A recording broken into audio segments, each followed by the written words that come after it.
Hi all, എൻട്രിയുടെ YouTube ചാനലിലേക്ക് എല്ലാവർക്കും സ്വാഗതം.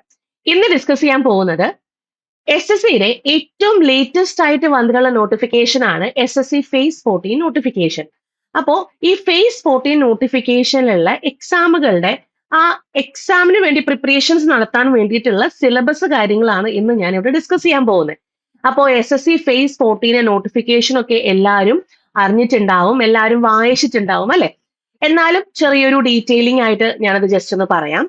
അതായത് നമ്മുടെ SSC ഫേസ് 14 എന്ന് പറയുന്നത് നമുക്ക് ഡിഫറെന്റ് പോസ്റ്റ്, നമ്മുടെ സെൻട്രൽ ഗവൺമെന്റിന്റെ തന്നെ മിനിസ്റ്റർ അണ്ടറിലൊക്കെ വരുന്ന ഡിഫറെന്റ് പോസ്റ്റിലേക്കുള്ള റിക്രൂട്ട്മെന്റ് ആണ് SSC ഫേസ് 14 റിക്രൂട്ട്മെന്റ് കൊണ്ട് ഉദ്ദേശിക്കുന്നത്.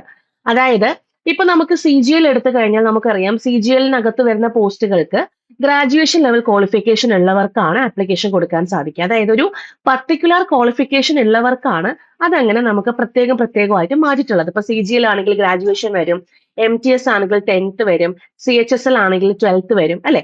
ഇവിടെ SSC ഫേസ് 14 എന്ന് പറയുമ്പോഴേക്കും ഈ ഒരുപാട് ഡിപ്പാർട്ട്മെന്റ്സിലേക്ക്, സെൻട്രൽ ഗവൺമെന്റ് ഒരുപാട് ഡിപ്പാർട്ട്മെന്റ്സിലേക്ക് നിരവധി വേക്കൻസീസ് അല്ലാത്ത ഒഴിവുകൾ വരും. അപ്പോൾ അത് ഈ പറയുന്ന ക്വാളിഫിക്കേഷൻ അനുസരിച്ചിട്ട് നമുക്ക് എന്ത് ചെയ്യാൻ പറ്റും, അവിടെ റിക്രൂട്ട്മെന്റ് വിളിക്കുകയും അതിലേക്ക് അപ്ലൈ ചെയ്യുകയും നമ്മുടെ ക്വാളിഫിക്കേഷൻ അനുസരിച്ചിട്ട് അവിടുത്തെ എക്സാംസ് നമുക്ക് എഴുതാനും സാധിക്കും. അപ്പോൾ ഇതാണ് SSC ഫേസ് 14 കൊണ്ട് ഉദ്ദേശിക്കുന്നത്. അപ്പോൾ ഇതിനെന്താണ് സിലബസ്? നമ്മൾ സാധാരണ ഒരു SSC CGLന്റെ, CHSLന്റെ അല്ലെങ്കിൽ MTSന്റെ സിലബസ് പോലെ സെയിം തന്നെയാണോ? എന്താണ് അതിന്റെ എക്സാം പാറ്റേൺ എന്നൊക്കെയുള്ള നമുക്ക് ഡീറ്റെയിൽ ആയിട്ട് തന്നെ നോക്കാം. അപ്പോൾ നമ്മുടെ ഇമ്പോർട്ടന്റ് പോയിന്റ്സിലേക്ക് പോകാം. നമ്മുടെ ഇമ്പോർട്ടന്റ് ഡേറ്റ്സ് നമ്മൾ ആദ്യം നമുക്കൊന്ന് റിക്കളക്ട് ചെയ്യാം. അതായത് നമുക്കറിയാം, ഇത് CBT എക്സാം തന്നെയാണ്. ഏതൊരു SSC എക്സാംസ് കണ്ടക്ട് ചെയ്യുന്ന പോലെ തന്നെ ഇതൊരു കമ്പ്യൂട്ടർ ബേസ്ഡ് എക്സാം തന്നെയാണ്. ഇതിനകത്ത് വിളിക്കുന്ന ഇപ്പോ ഡിഫറെന്റ് ഡിപ്പാർട്ട്മെന്റ്സിൽ വിളിക്കുന്ന പോസ്റ്റുകൾ ഉണ്ടാവും. അപ്പൊ അതിലിപ്പോ ഗ്രാജുവേറ്റ് ക്വാളിഫിക്കേഷൻ അടങ്ങുന്ന പോസ്റ്റുകൾ ഉണ്ടാവും, 10th ലെവൽ വരുന്ന പോസ്റ്റുകൾ ഉണ്ടാവും, 12th ലെവൽ വരുന്ന പോസ്റ്റുകൾ ഉണ്ടാവും. അപ്പം ഡിഫറെന്റ് ക്വാളിഫിക്കേഷൻസ് വരുന്ന രീതിക്കുള്ള പോസ്റ്റുകളായിരിക്കും ഇതിനകത്ത്, അതായത് വേരിയസ് പോസ്റ്റുകളായിരിക്കും ഇതിനകത്ത് ഉൾപ്പെടുത്തിയിട്ടുണ്ടായിരിക്കുക. ഇനി നമ്മുടെ ആപ്ലിക്കേഷൻ സ്റ്റാർട്ട് ചെയ്തിട്ടുണ്ടായിരുന്നത് April 13th സ്റ്റാർട്ട് ചെയ്തിട്ടുണ്ടായിരുന്നു. എൻഡ് ചെയ്ത് May 4th. അപ്പം 1 month ഇല്ല, എന്നാലും നമുക്ക് May 4th വെച്ചിട്ട് ആപ്ലിക്കേഷൻ കൊടുക്കാവുന്നതാണ്. എന്ന് പറഞ്ഞ് നമ്മൾ കുറെ ലേറ്റ് ആക്കുക ഒന്നും ചെയ്യരുത്. നമ്മൾ നേരത്തെ തന്നെ ആപ്ലിക്കേഷൻസ് കൊടുക്കാനുള്ളത് നോക്കുക. കാരണം നമുക്ക് ഇതിൽ ഏതൊക്കെ പോസ്റ്റുകളാണ് അപ്ലൈ ചെയ്യാൻ പറ്റുന്നത് എന്ന് നമ്മൾ ജസ്റ്റ് ഒന്ന് കളക്ട് ചെയ്യണം. നമ്മുടെ ക്വാളിഫിക്കേഷൻ അനുസരിച്ചാണ് നമ്മൾ തരംതിരിക്കണം. ഏതൊക്കെ പോസ്റ്റുകളിലേക്കാണ് കൊടുക്കാൻ പറ്റുക എന്നുള്ളതൊക്കെ നമ്മൾ നോക്കിയിട്ടാണ് കൊടുക്കുന്നത് അല്ലെ? അല്ലാതെ നമുക്കിപ്പോ പൊതുവേ നമ്മുടെ CGL MTS ഉള്ളത് പോലെ ഇപ്പൊ 10th ക്വാളിഫിക്കേഷൻ ആകുമ്പോൾ MTS മാത്രം, നമുക്ക് 10th ക്വാളിഫൈഡ് ആയിട്ടുള്ള എല്ലാവർക്കും MTS കൊടുക്കാൻ പറ്റും. അങ്ങനെ നമുക്ക് കയറി കൊടുക്കാൻ പറ്റുന്ന ഒരു സംഭവമല്ല. SC വെബ്സൈറ്റിനകത്ത് പോവാ, നമ്മുടെ ഈ പറയുന്ന ഫേസ് 14 പറയുന്ന ആപ്ലിക്കേഷൻ ലിങ്കിലേക്ക് പോയതിനു ശേഷം അതിനകത്ത് നമുക്ക് കൊടുക്കാൻ പറ്റും, നമ്മുടെ എഡ്യൂക്കേഷൻ അനുസരിച്ചിട്ട് അല്ലെങ്കിൽ നമ്മുടെ ക്വാളിഫിക്കേഷൻ അനുസരിച്ചിട്ട് നമുക്ക് കൊടുക്കാൻ പറ്റുന്ന വേരിയസ് പോസ്റ്റുകൾ ഉണ്ടാവും. അതെല്ലാം തരംതിരിച്ച് നമ്മളത് കൊടുക്കേണ്ടതായിട്ട് വരും. ഓക്കെ, അപ്പോൾ കഴിവതും നമ്മുടെ ഈ പറയുന്ന ആപ്ലിക്കേഷൻ നേരത്തെ തന്നെ ചെയ്യാൻ വേണ്ടിയിട്ട് നമ്മൾ ശ്രമിക്കണം. May 4th വരെ ഒന്നും നമ്മൾ നീട്ടിക്കൊണ്ടു പോകേണ്ട ആവശ്യമില്ല. അതുപോലെ തന്നെ വേരിയസ് പോസ്റ്റ് ആണെന്ന് പറഞ്ഞു, അതുകൊണ്ട് തന്നെ വേക്കൻസീസ് നമുക്ക് 3003 വേക്കൻസീസ് ആണ് ഇപ്പൊ റിപ്പോർട്ട് ചെയ്തിട്ടുള്ളത്. അതായത് 3003 വേക്കൻസീസ് ഉണ്ട്. അതുപോലെ ഏജ് ലിമിറ്റിന്റെ കാര്യം പറയുകയാണെങ്കിൽ ഡിഫറെന്റ് പോസ്റ്റിന് ഡിഫറെന്റ് ഏജ് ലിമിറ്റ് ആയിരിക്കും. അപ്പോൾ നമുക്കിപ്പോ ഒരു മിനിമം ഏജ് ലിമിറ്റ് പറയുകയാണെങ്കിൽ 18 വയസ്സ് തൊട്ട് 35 വയസ്സ് വരെയൊക്കെ അപ്ലൈ ചെയ്യാൻ പറ്റുന്ന പോസ്റ്റുകൾ ഉണ്ടായിരിക്കും. അപ്പൊ നിങ്ങൾ നോക്കുക, ഓരോ പോസ്റ്റുകൾ നോക്കുക, അതിന്റെ ക്വാളിഫിക്കേഷൻ നോക്കുക, എന്നിട്ട് എന്ത് ചെയ്യാം, അതിന്റെ ഏജ് ലിമിറ്റ് നോക്കിയിട്ട് നമുക്ക് അനുയോജ്യമായിട്ടുള്ളതാണെന്നുണ്ടെങ്കിൽ നമുക്ക് കൊടുക്കാവുന്നതാണ്. അപ്പോ മിനിമം ഏജ് ലിമിറ്റ് 18 വയസ്സും മാക്സിമം 35 വയസ്സാണ്. ചില പോസ്റ്റുകൾക്കാണ് 35 വയസ്സൊക്കെ വരിക. പിന്നെ 28 വയസ്സ് വരുന്നതുണ്ട്, 27 വയസ്സ് വരുന്നതുണ്ട്. അപ്പൊ അങ്ങനെ ഡിഫറെന്റ് ഏജ് ലിമിറ്റ് വരുന്ന പോസ്റ്റുകളും കാര്യങ്ങളൊക്കെ അവൈലബിൾ ആണ്. അതുപോലെ തന്നെ എക്സാം വരുന്നത്, അതായത് ഇപ്പോൾ എക്സാം അവർ പറഞ്ഞിരിക്കുന്ന ഒരു ടെൻറ്റേറ്റീവ് മന്ത് എന്ന് പറയുന്നത് June 2026 ആണ്. അതായത് ജൂൺ മാസത്തിലാണ് നടക്കുന്നത് എന്നുള്ളതാണ് അവർ പറഞ്ഞിട്ടുള്ളത്. ഇത് ഇത്രയും കാര്യങ്ങളാണ് നിങ്ങൾ മെയിൻ ആയിട്ടും ഇമ്പോർട്ടന്റ് ആയിട്ട് നിങ്ങൾ നോക്കി വെക്കേണ്ട കാര്യങ്ങൾ. ഓക്കെ, ഇനി ഇതിനകത്ത് ഞാൻ ഡീറ്റെയിലിംഗ് പറയാൻ പോകുന്ന നമ്മുടെ എക്സാം പാറ്റേണും അതുപോലെ സിലബസും കാര്യങ്ങൾ തന്നെയാണ്. അപ്പൊ നമുക്ക് എല്ലാവർക്കും ഒരു ഡൗട്ട് ഉണ്ടാവും. ഇപ്പൊ ആദ്യമായിട്ടൊക്കെ ചിലപ്പോൾ കേൾക്കുന്ന കുട്ടികളുണ്ടായിരിക്കും. ഇപ്പൊ ഫേസ് 13 കഴിഞ്ഞ വർഷം നടന്നതാണ്. അപ്പം ആദ്യമായിട്ടൊക്കെ കേൾക്കുന്ന കുട്ടികൾക്ക് ഇത് എന്താണ് സംഭവം എന്നുള്ളൊരു ഒരു വ്യക്തത കുറവുണ്ടാവും. ഫേസ് 14 എന്ന് പറയുമ്പോൾ. അപ്പോൾ ഞാൻ നേരത്തെ പറഞ്ഞ പോലെ തന്നെ ഡിഫറെന്റ് ഡിപ്പാർട്ട്മെന്റ്സിലേക്കുള്ള നിങ്ങൾക്ക് ഇപ്പൊ അതർ ദാൻ CGL, CHSL, MTSന് പുറമെ വരുന്ന ഡിഫറെന്റ് ഡിപ്പാർട്ട്മെന്റ്സിൽ വരുന്ന ബാക്കിയുള്ള പോസ്റ്റുകൾ ഫിൽ ചെയ്യാൻ വേണ്ടിയിട്ടുള്ള ഒരു റിക്രൂട്ട്മെന്റ് ആണ് ഈ പറയുന്ന SSC ഫേസ് 14 എന്ന് പറയുന്നത്. അപ്പം അതിന്റെ എക്സാം പാറ്റേൺ വരുമ്പോഴും ഇത് കണ്ടക്ട് ചെയ്യുന്നതും SSC ആണല്ലോ, സ്റ്റാഫ് സെലക്ഷൻ തന്നെയാണല്ലോ ഇത് കണ്ടക്ട് ചെയ്യുന്നത്. അതുകൊണ്ട് തന്നെ അവിടെ എക്സാം പാറ്റേണിലൊന്നും അവിടെ മാറ്റങ്ങളൊന്നുമില്ല. അതുപോലെ സിലബസിലും പ്രത്യേകിച്ച് മാറ്റങ്ങളൊന്നും വരുന്നില്ല. നമ്മൾ എന്താണോ CGLന് പ്രിപ്പയർ ചെയ്യുന്നത്, നമ്മൾ എന്താണോ 10th ക്വാളിഫിക്കേഷൻ ആയി MTSന് പ്രിപ്പയർ ചെയ്യുന്നത്, എന്താണോ CHSLന് പ്രിപ്പയർ ചെയ്യുന്നത്, അത് തന്നെയാണ് നമ്മുടെ ഗ്രാജുവേറ്റ് ലെവലിന് ഫേസ് 14 എക്സാം പാറ്റേൺ വരുന്നത്. ഇതിൽ ഒരു വ്യത്യാസം എന്ന് പറയുന്നത് ഓരോ ഇപ്പോ ഗ്രാജുവേഷൻ ലെവൽ പോസ്റ്റ് വരും, അതിന് അതിൻ്റെതായിട്ടുള്ള ലെവലായിരിക്കും എക്സാം വരുന്നത്. ഇപ്പോ CGL എക്സാം എന്ന് പറയുമ്പോൾ എന്തായാലും CHSL എക്സാം പോലെ ആയിരിക്കില്ല, അല്ലെങ്കിൽ MTS എക്സാം പോലെ ആയിരിക്കില്ല. അതിൽ നിന്നും കുറച്ച് ഒരുപടി മുന്നേ തന്നെ ആയിരിക്കും നമുക്ക് എക്സാം വരിക. അതായത് ആ ഒരു എന്താണ് പറയാ ഹാർഡ്നെസ് ലെവല് ഒരു ഈസി ടു ഒരു മോഡറേറ്റ് ടു ഡിഫിക്കൽട്ട് വരില്ല, എന്നാലും ഒരു മോഡറേറ്റ് ലെവൽ വരെ വരുന്ന രീതിക്കുള്ള ക്വസ്റ്റ്യൻസ് ആയിരിക്കും CGL ലെവൽ വരിക. ഇനി CHSL ആൻഡ് MTS എന്ന് പറയുമ്പോഴത്തേക്കും ഈസി വരുന്ന രീതിക്കുള്ള ക്വസ്റ്റ്യനുകളായിരിക്കും നമുക്ക് അവിടെ പ്രതീക്ഷിക്കാവുന്നത്. അപ്പം ആ ഒരു ലെവൽ ഓഫ് എക്സാമിനേഷന് മാത്രമാണ് അവിടെ മാറ്റം വരിക. അത് ക്വാളിഫിക്കേഷൻ ബേസ് ചെയ്തിട്ട് വരുന്ന രീതിക്കുള്ള ആ ഒരു ലെവലിൽ മാത്രമേ മാറ്റം വരുന്നുള്ളൂ. ഇനി നമുക്ക് എന്തായാലും എക്സാം പാറ്റേൺ എന്താണെന്ന് നോക്കാം. എക്സാം പാറ്റേൺ നമുക്ക് സാധാരണ നമ്മുടെ SSC എക്സാംസിന് ഉള്ളത് പോലെ തന്നെ എക്സാം പാറ്റേണും സെയിം തന്നെയാണ്, വേറെ മാറ്റങ്ങളൊന്നും അതിനകത്തില്ല. അതായത് 4 സബ്ജക്റ്റുകൾ വരുന്നുണ്ട്. ജനറൽ ഇന്റലിജൻസ് ഉണ്ട്, അവയർനെസ് ഉണ്ട്, ക്വാണ്ടിറ്റേറ്റീവ് ആപ്റ്റിറ്റ്യൂഡ് ഉണ്ട്, ഇംഗ്ലീഷ് ലാംഗ്വേജ് ഉണ്ട്. ഇനി ഈ വർഷം വന്നിട്ടുള്ള ഒരു മെയിൻ കാര്യം ഇത് മാത്രമേ ഉള്ളൂ.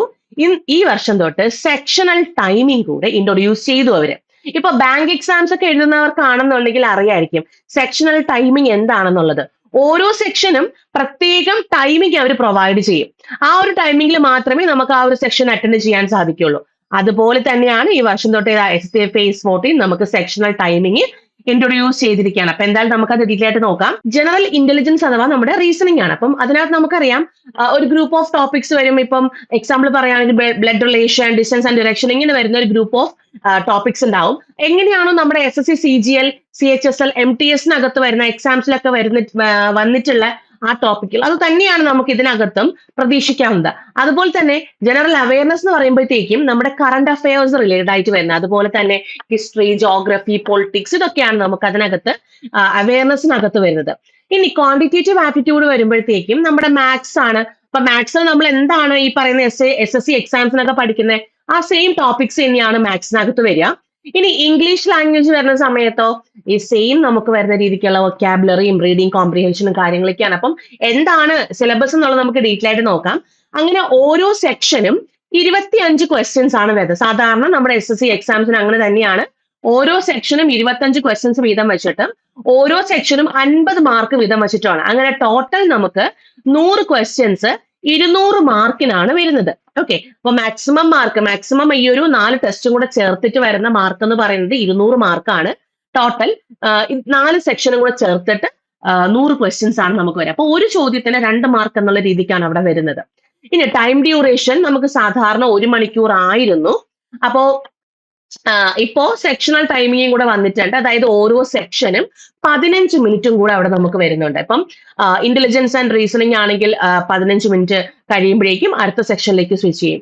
അവയർനെസ് ആയിരിക്കാം, അത് 15 മിനിറ്റ് കഴിഞ്ഞാൽ നെക്സ്റ്റ് ക്വാണ്ടിറ്റേറ്റീവ് ആപ്റ്റിറ്റ്യൂഡിലേക്കും, നെക്സ്റ്റ് ഒരു 15 മിനിറ്റ് കഴിയുമ്പോഴേക്കും ഇംഗ്ലീഷ് ലാംഗ്വേജിലേക്കും, ഇങ്ങനെയാണ്. അങ്ങനെ ഓരോ സെക്ഷനും 15 മിനിറ്റ് എന്നുള്ള രീതിക്കാണ് അവിടെ എന്ത് വന്നിട്ടുള്ളത്, സെക്ഷണൽ ടൈമിംഗ് വരുന്നത്. അപ്പൊ ഈ ഒരു 15 മിനിറ്റിലെ നമുക്ക് എന്ത് ചെയ്യാൻ പറ്റുള്ളൂ, ആ ഒരു സെക്ഷൻ അറ്റൻഡ് ചെയ്യാൻ പറ്റത്തുള്ളൂ.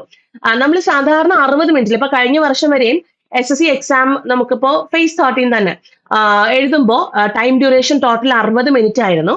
ആ 60 മിനിറ്റിനുള്ളിൽ വെച്ച് നമുക്ക് ഇഷ്ടമുള്ള സെക്ഷൻ നമുക്ക് അറ്റൻഡ് ചെയ്യാം. ഇപ്പോൾ നിങ്ങൾ ക്വാണ്ടിറ്റേറ്റീവ് ആപ്റ്റിറ്റ്യൂഡ് ഒരുവിധം അറ്റൻഡ് ചെയ്തു, നെക്സ്റ്റ് നമ്മൾ ഇംഗ്ലീഷ് ലാംഗ്വേജിലേക്ക് പോവാണ്.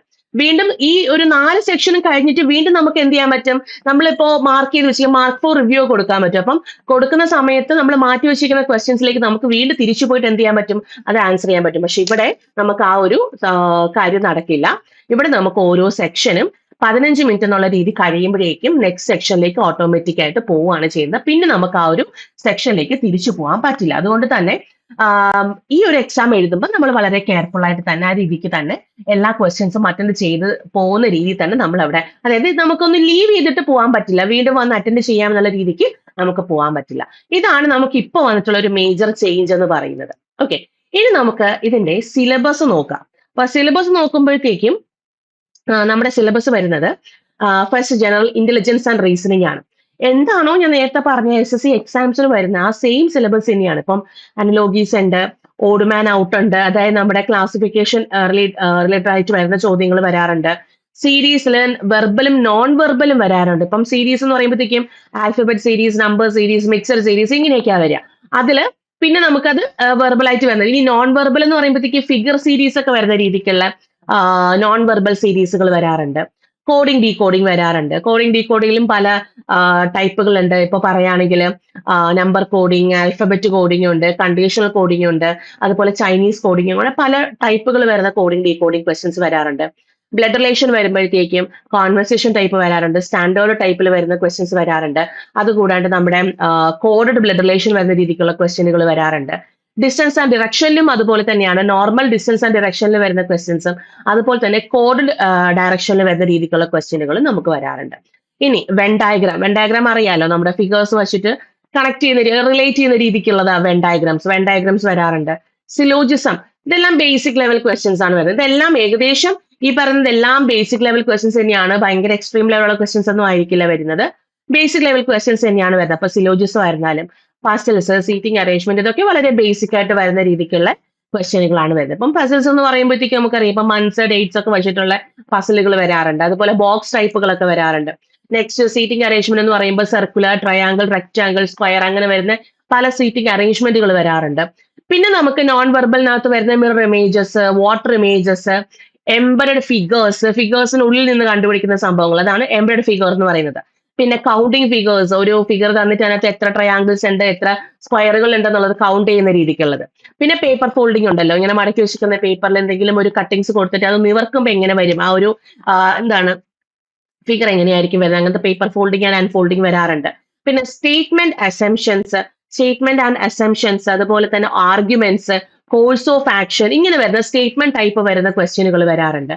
പിന്നെ ഓർഡർ, റാങ്കിങ്, ഇതൊക്കെ നമുക്ക് ഇതിനകത്ത് ഇന്റലിജൻസിനകത്ത് നമുക്ക് ചോദിക്കുന്ന ടോപ്പിക്കുകളാണ്. ഇതൊക്കെ നമുക്ക് ഏകദേശം നിങ്ങൾ SSCയുടെ previous year question papers just ഒന്ന് എടുത്ത് നോക്കിക്കഴിഞ്ഞാൽ ഈ പറഞ്ഞ എല്ലാ ടോപ്പിക്സും കവർ ചെയ്തിട്ട് തന്നെയാണ് റീസണിങ്ങിന്റെ പേപ്പർ വരാറുള്ളത്. ഓക്കെ, അപ്പൊ ഇതെല്ലാം നമുക്ക് ഒരുപോലെ തന്നെ ഇമ്പോർട്ടന്റ് ആയിട്ട് വരുന്ന ടോപ്പിക്കുകളാണ്.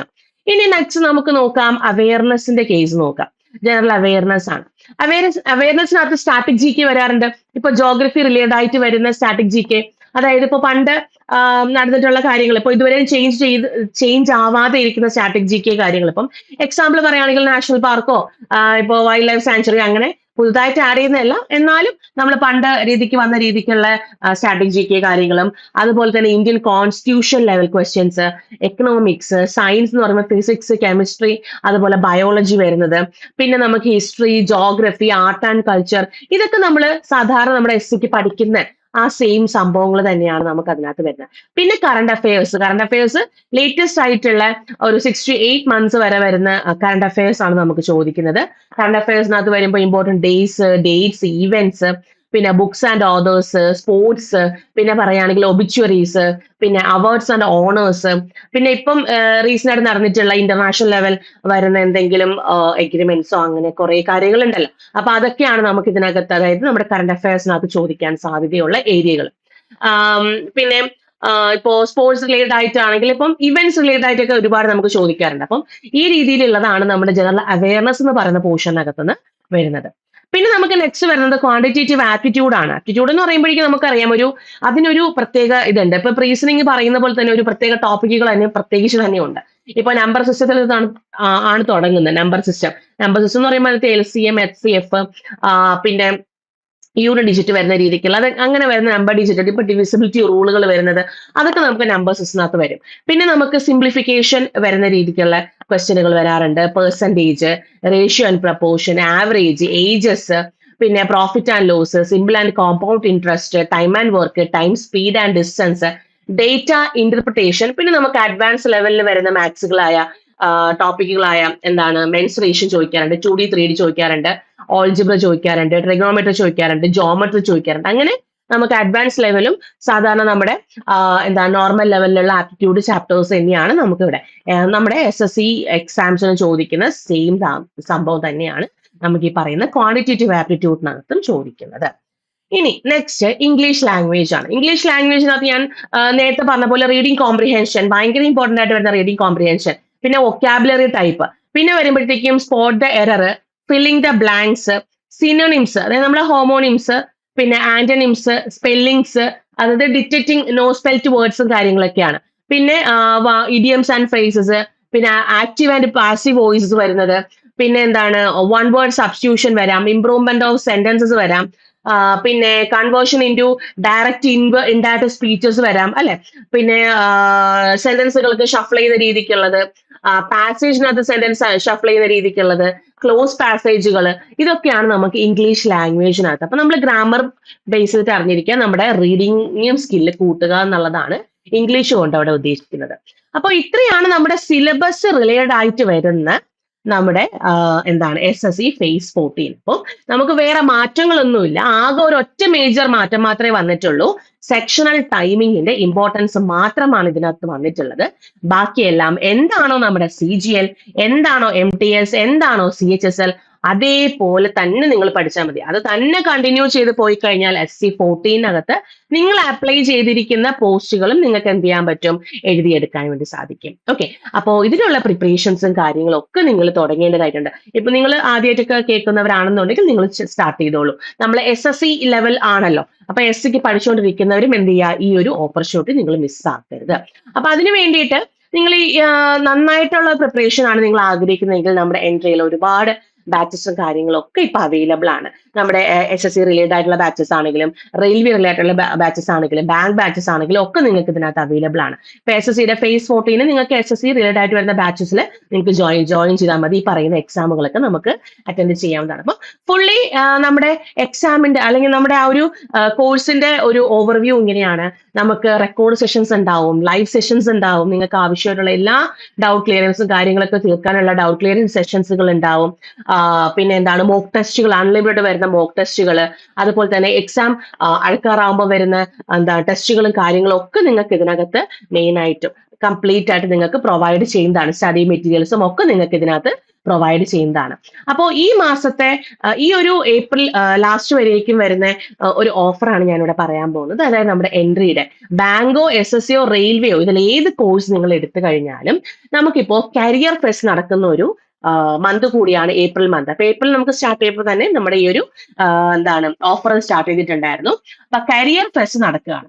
അതുകൊണ്ട് തന്നെ നിങ്ങൾ ഇതിലെ ഏതൊരു ബാച്ച് നിങ്ങൾ ജോയിൻ ചെയ്താൽ, ഇപ്പൊ ബാങ്ക് ബാച്ച് ആയിക്കോട്ടെ, SSC ബാച്ച് ആയിക്കോട്ടെ, റെയിൽവേ ബാച്ച് ആയിക്കോട്ടെ, ജോയിൻ ചെയ്ത് കഴിഞ്ഞാൽ നിങ്ങൾക്ക് 6,000 തൊട്ട് 10,000 വരെ വരുന്ന ഓഫർ നിങ്ങൾക്ക് ഇതിനകത്ത് അവൈലബിൾ ആയിരിക്കും. അപ്പോൾ ഈ ഒരു ബാച്ചിന്റെ പ്രത്യേകത, അല്ലെങ്കിൽ നമ്മുടെ SSC ബാച്ചോ റെയിൽവേ ബാച്ചോ, അപ്പം ഈ ബാച്ചസിന്റെ പ്രത്യേകത എന്ന് പറയുന്നത് ഞാൻ നേരത്തെ പറഞ്ഞ പോലെ സ്ട്രക്ചേർഡ് ആയിട്ടുള്ള ഒരു സ്റ്റഡി പ്ലാൻ നിങ്ങൾക്ക് ഉണ്ടായിരിക്കും. എക്സ്പേർട്ട് മെന്റർഷിപ്പ് സപ്പോർട്ട് നിങ്ങൾക്ക് ത്രൂ ഔട്ട് പ്രിപ്പറേഷൻസ് ഉണ്ടായിരിക്കും. അതായത് നിങ്ങൾ എന്നാണോ ഇതിൽ നിന്ന് ലീവ് ചെയ്ത് പോകുന്നത് വരെ നിങ്ങൾക്ക് ഈ പറയുന്ന മെന്റർഷിപ്പ്, അല്ലെങ്കിൽ നിങ്ങൾക്ക് എന്നാണോ ജോലി കിട്ടി പോകുന്നത് അതുവരെ നിങ്ങൾക്ക് ഈ പറയുന്ന മെന്റർഷിപ്പ് സപ്പോർട്ട് ഉണ്ടായിരിക്കും. പിന്നെ നമുക്ക് 3 കോംപ്രിഹെൻസീവ് ഈ ബുക്ക് വോളിയൂംസ് നമുക്ക് റിവിഷൻസിന് വേണ്ടി നിങ്ങൾക്ക് പ്രൊവൈഡ് ചെയ്യും. ലൈവ് റെക്കോർഡ് ക്ലാസ്സസ് നിങ്ങൾക്ക് പ്രൊവൈഡ് ചെയ്യുന്നതായിരിക്കും. മോക്ക് ടെസ്റ്റുകൾ, PYQs ഒക്കെ നിങ്ങൾക്ക് ഇതിനകത്ത് പ്രൊവൈഡ് ചെയ്യും. അതായത് കോർ കോൺസെപ്റ്റ് മാസ്റ്ററി ക്ലാസ്സസ് ആണ്, സെഷൻസ് ആണ് നമ്മളിവിടെ ഉദ്ദേശിക്കുന്നത്. പിന്നെ ഫുൾ നമ്മുടെ സിലബസ് കവർ ചെയ്തിട്ടായിരിക്കും, ഇത് ലേറ്റസ്റ്റ് ആയിട്ട് വരുന്ന എക്സാം പാറ്റേൺ വരുന്ന രീതിക്കുള്ള ഫുൾ സിലബസ് കവറേജ് നമ്മൾ ഇതിനകത്ത് ഉൾപ്പെടുത്തിയിട്ടുണ്ടായിരിക്കും. റെഗുലർ ആയിട്ട് വരുന്ന ഡൗട്ട് ക്ലിയറൻസ് സെഷൻസ് നിങ്ങൾക്ക് ഉണ്ടായിരിക്കും. അതുപോലെ തന്നെ ഡെയിലി ക്വിസുകളും നിങ്ങൾക്ക് ഈ ഒരു ബാച്ചിനകത്ത് അവൈലബിൾ ആയിരിക്കും. അപ്പം എത്രയും പെട്ടെന്ന് തന്നെ നിങ്ങൾ ഇത് പർച്ചേസ് ചെയ്യുക, നിങ്ങൾ ബാച്ചിലേക്ക് ജോയിൻ ചെയ്യുക. കാരണം കരിയർ ഫെസ്റ്റ് ഈ ഒരു മാസം അവസാനം, അതായത് ഏപ്രിൽ ലാസ്റ്റ് ഡേറ്റ് വരെ കാണത്തുള്ളൂ. അപ്പോൾ അതോടുകൂടി ആ ഓഫർ നമുക്ക് എൻഡ് ചെയ്യാണ്. അപ്പൊ 6,000 to 10,000 വരെയാണ് മിനിമം 6,000 to 10,000 മാക്സിമം വരെ വരുന്ന ഓഫർ നിങ്ങൾക്ക് വാലിഡിറ്റി ഇതിനകത്ത് അവൈലബിൾ ആണ്. ഇനി ബാച്ചസിനെ പറ്റി നിങ്ങൾക്ക് കൂടുതൽ അറിയണം എന്നൊക്കെ ഉണ്ടെന്നുണ്ടെങ്കിൽ എൻക്വയറി നമ്പർ ഞാൻ കൊടുത്തിട്ടുണ്ട്. ആ എൻക്വയറി നമ്പറിലേക്ക് നിങ്ങൾക്ക് വിളിച്ച് അന്വേഷിക്കാവുന്നതാണ്. അപ്പൊ ബാച്ച് ഡീറ്റെയിൽസും കാര്യങ്ങളും ഒക്കെ നമ്മുടെ എക്സ്പേർട്ട് പറഞ്ഞ് മനസ്സിലാക്കി തരുന്നതായിരിക്കും. അപ്പൊ എത്രയും പെട്ടെന്ന് നിങ്ങൾ ജോയിൻ ചെയ്തോളൂ, ഒട്ടും തന്നെ താമസിക്കരുത്. SSCയുടെ ഫസ്റ്റ് നോട്ടിഫിക്കേഷൻ വന്നിരിക്കുകയാണ്. ഇനി പിറകെ നമുക്ക് SC നോട്ടിഫിക്കേഷൻസും ബാങ്ക് നോട്ടിഫിക്കേഷൻസ് നമ്മുടെ ഈ ഒരു വർഷം നമുക്ക് സ്റ്റാർട്ട് ചെയ്യാൻ പോവാണ്. നമ്മുടെ എക്സാം എറ സ്റ്റാർട്ട് ചെയ്യാൻ പോവാണ്. അപ്പൊ അതുകൊണ്ട് തന്നെ നിങ്ങൾ എത്രയും പെട്ടെന്ന് ജോയിൻ ചെയ്തോളൂ. കോഴ്സ് റിലേറ്റഡ് എന്ത് ഡൗട്ട്സ് വന്നാലും നമ്മൾ ഈ എൻക്വയറി നമ്പറിലേക്ക് വിളിച്ച് നിങ്ങൾക്ക് ചോദിക്കാവുന്നതാണ്. ഇനി എന്തെങ്കിലും ഡൗട്ട്സ് കാര്യങ്ങൾ ഉണ്ടെങ്കിൽ നിങ്ങൾക്ക് കമന്റ് സെക്ഷനിൽ നിങ്ങൾക്ക് പോസ്റ്റ് ചെയ്യാവുന്നതാണ്. അതിന്റെ റിപ്ലൈ നമുക്ക് നിങ്ങൾക്ക് അവിടെ തന്നെ ലഭിക്കുന്നതായിരിക്കും. ഓക്കെ, അപ്പോ എന്തായാലും ഇത്രയും കാര്യങ്ങൾ എല്ലാവർക്കും ക്ലിയർ ആണെന്ന് വിചാരിക്കുന്നു. അപ്പൊ നമുക്ക് ഇനി അടുത്ത സെഷനിൽ പുതിയ ടോപ്പിക് ആയിട്ട് കാണാം. അപ്പൊ അതുവരേക്കും താങ്ക് യു, ബൈ.